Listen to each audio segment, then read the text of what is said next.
Hey guys, welcome back to Enlightened Turtle. It's your host Kev here. It's next to a field full of dead sunflowers. It was lovely here like a month ago, 6 weeks ago. Yeah, so basically it's just a quick one to say, sorry I haven't put a video out this week. I did record half of a video and then realised I'd made a catastrophic error halfway through it. So I haven't had the chance to sit down and do a re-recording, and I'm a bit swamped on this weekend, so looks like I won't get a video out till maybe Monday, Tuesday next week. It's only a few days away.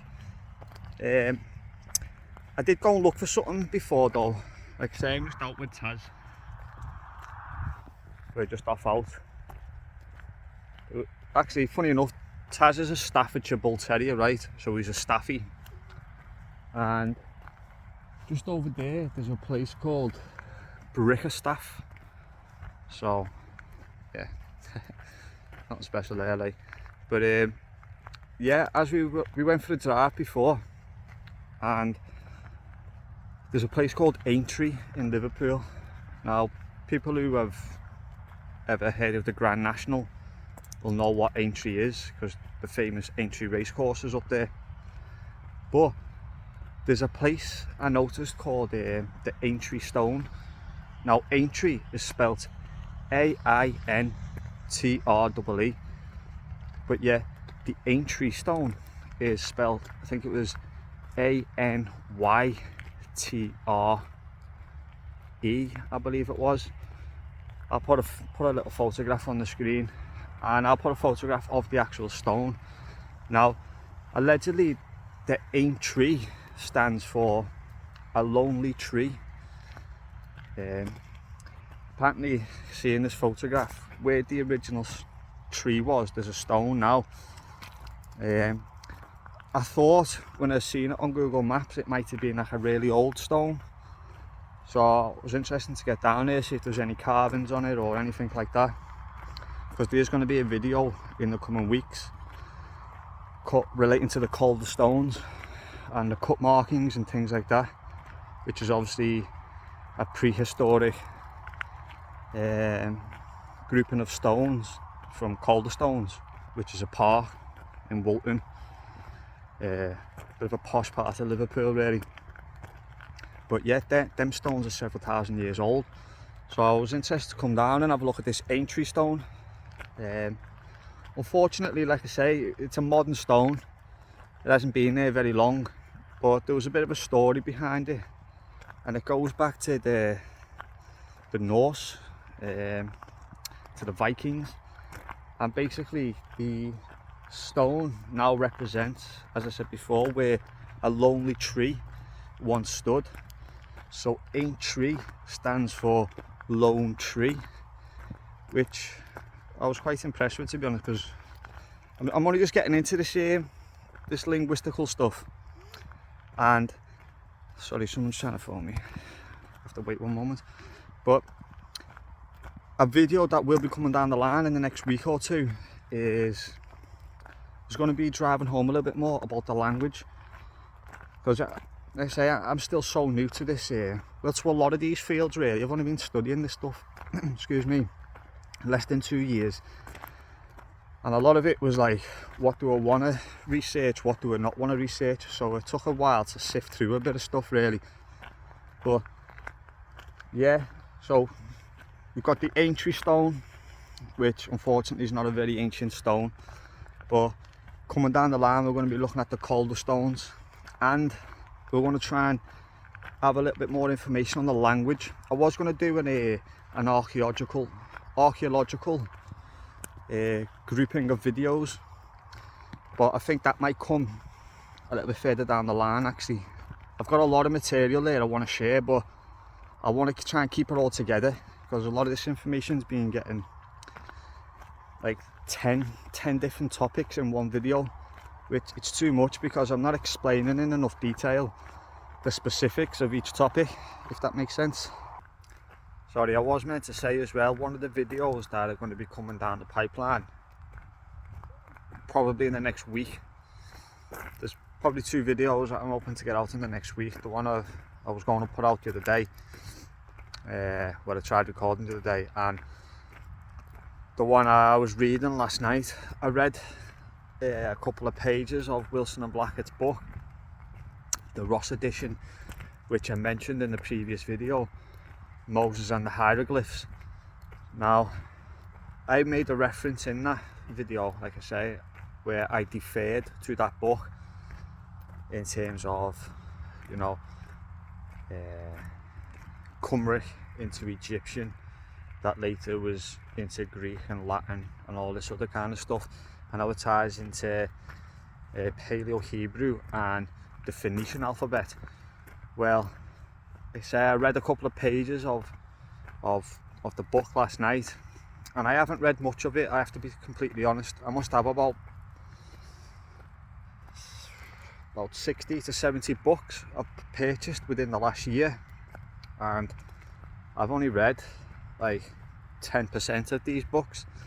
I'm such a slow reader, and I tend to read a page, even a paragraph, and I'll put the book down, and I might not pick the book up again for a week, 2 weeks, because I just get so many ideas just off the one paragraph. So many dominoes start to fall. However, yeah, this chapter that I will be reading, it explains a lot of information in that previous video, and it ties it all in quite well. Obviously, one of the biggest difference, I suppose, with my logic and someone like, well, Wilson and Blackett's logic, I don't think Ross was in full agreement. I think he was just an avid supporter of their work, and he was very knowledgeable and intimate with their work, and he was doing his best to promote it, but I don't think he agreed with everything that Wilson and Blackett said. And I suppose the biggest difference that I could say is that they believed that the Alban migration west was the first real people in Britain, the first real society. Whether there was, I've not come across them saying there was people in Britain before or people after.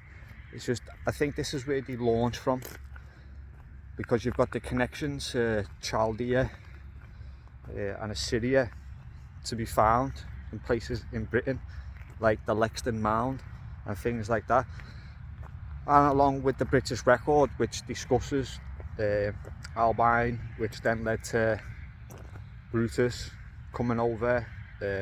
They believe, I think, around 500 BC, and they believe the Trojan conflict was in 650 BC.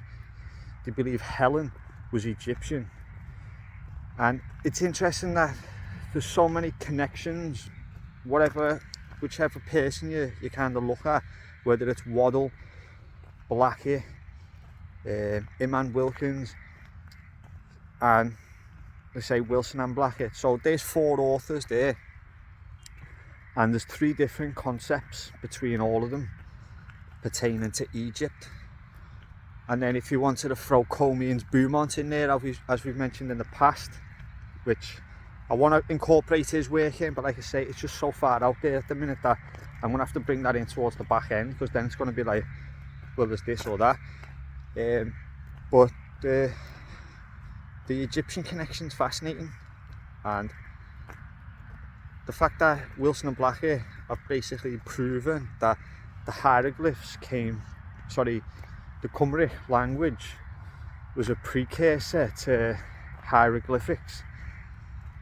You know, there's a lot to be said there. There's a lot to be said.